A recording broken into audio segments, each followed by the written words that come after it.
Hello दोस्तों, नमस्कार। मैं अपने यूट्यूब चैनल में आप सभी का स्वागत करती हूँ। बेटी विवाह सहाना गीत अच्छा लगेगा तो लाइक कीजिएगा, नए मेरे चैनल पर तो सब्सक्राइब कीजिएगा और कमेंट में बताइएगा कैसा लगा मेरा गीत। ए तना सबेरे पापा भी दया कैनी हो निंदिया खुले ससुर के देसवा हो निंदिया खुले ससुर के देसवा हो। घूंघूटा उठाई बेटी देखेली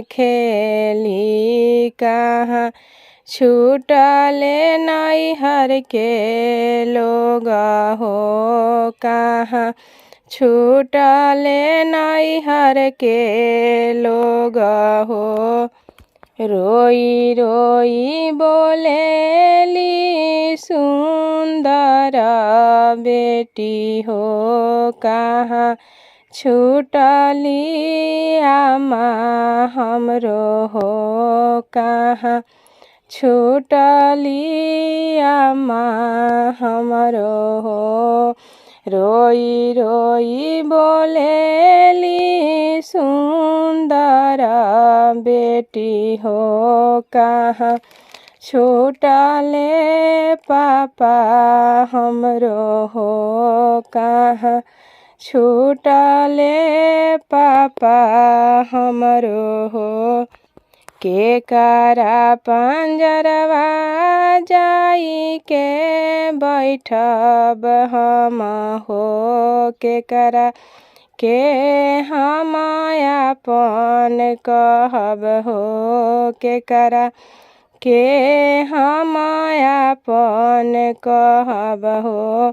घोड़ावा चढ़ल अइले सुंदर दुल्हा हो काहे धनी नयनवा ढारे हो काहे धनी नयनवा ढारे हो।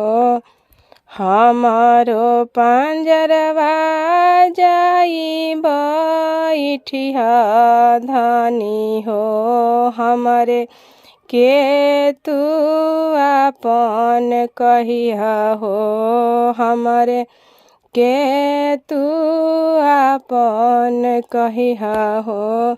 एतना सबेरे पापा भी दया कैनी हो निंदिया खुले ससुर के देसवा हो निंदिया खुले ससुर के देसवा हो।